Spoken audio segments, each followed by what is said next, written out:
Assalamualaikum warahmatullahi wabarakatuh everyone, and a very good day to everyone who's watching. My name is Fathin Shuraiya binti Mamat. My topic for this assessment is the quality of pre-primary education. Have you ever been to pre-primary school, or do you have younger siblings who are in pre-primary school right now? If you do, have you ever thought if she or he doing good there? Are they receiving knowledge that they are supposed to or not? This is the question that we should be concerned about, because not every pre-primary school in Malaysia is effective as it is supposed to be. So I'm captivated by this topic because I noticed there were a lot of year 1 students who did not know how to read, and to make it worse, they don't even know the alphabet yet when they had learned and were supposed to master this during their pre-primary school. So, in this video, I would like to share with you guys the goals of the 4th Sustainable Development Goal, which is quality education and action by the Early Childhood Education Center (ECEC) that benefits the SDG. First, let us know the definition of pre-primary school first. According to the International Standard Classification of Education, pre-primary school education is defined as the initial stage of organized instruction designed primarily to introduce incredibly young children to a school-type environment. The Sustainable Development Goals highlight the critical importance of pre-primary education and set the ambition that by 2030, all girls and boys have access to quality early childhood development, care, and pre-primary education so that they are ready for primary school later. So now let's talk about the 4th goal of SDG, which is quality education. These goals actually aims to ensure equitable quality educations and encourage lifelong learning chances for everyone. It recognizes the need to provide quality education for all, especially poor children living in rural areas, and persons with disabilities.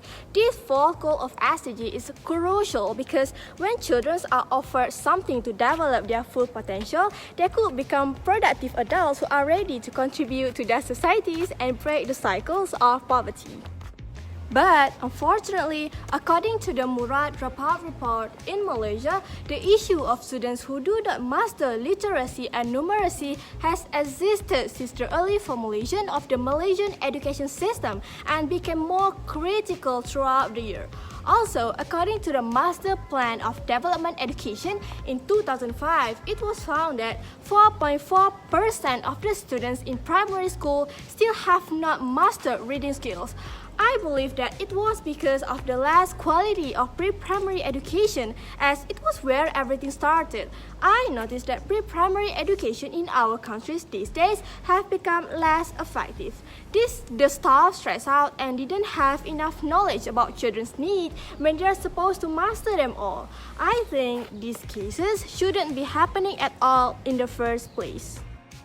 Fortunately, there is a program that can solve this problem and automatically contribute to this 4th goal of SDG. Malaysia's Early Childhood Education and Care Program, also known as ECEC program, was introduced in the 1950s and has proliferated since the 1960s. ECEC offers early childhood educational program opportunities in degree and diploma certification in colleges or universities in Malaysia. IPTs that offer courses in this field are UPSI, UITM, and UKM.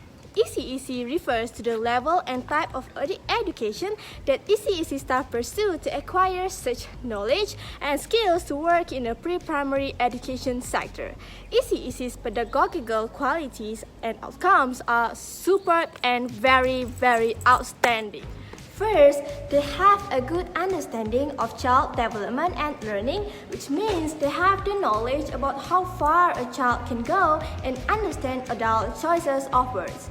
Moreover, they also have the ability to develop children's perspectives and know how to praise, comfort, question, and be responsive to children. These skills make the children feel comfortable and can understand the teacher's content easily.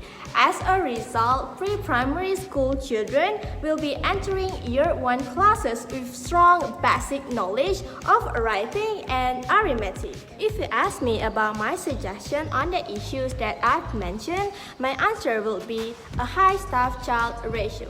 Higher staff-child ratios refers to a smaller number of children per staff. Larger staff-child ratios are associated with better working conditions and less stress. Staff are found to be more supportive when they are responsible for a smaller group of children. They also could give more attention to the children without overlooking any child. Children also become more cooperative in activities and interaction.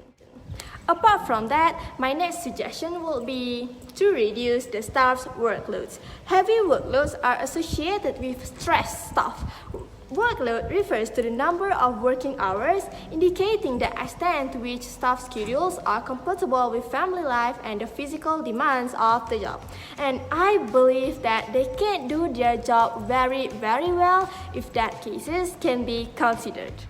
Now we have learned on what is the goals of 4th SDG and an action taken by Early Childhood Education and Care Programs, ECEC program.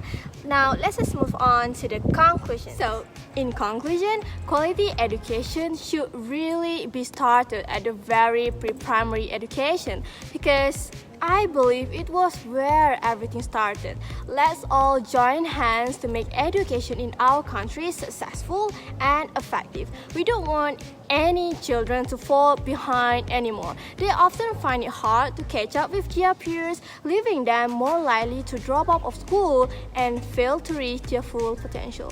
We don't want this to happen ever again, so let's all try our best to contribute to this 4th goal of Sustainable Development Goal to promote the quality of education in Malaysia, our beloved country. I will end my video with a quote from Nelson Mandela.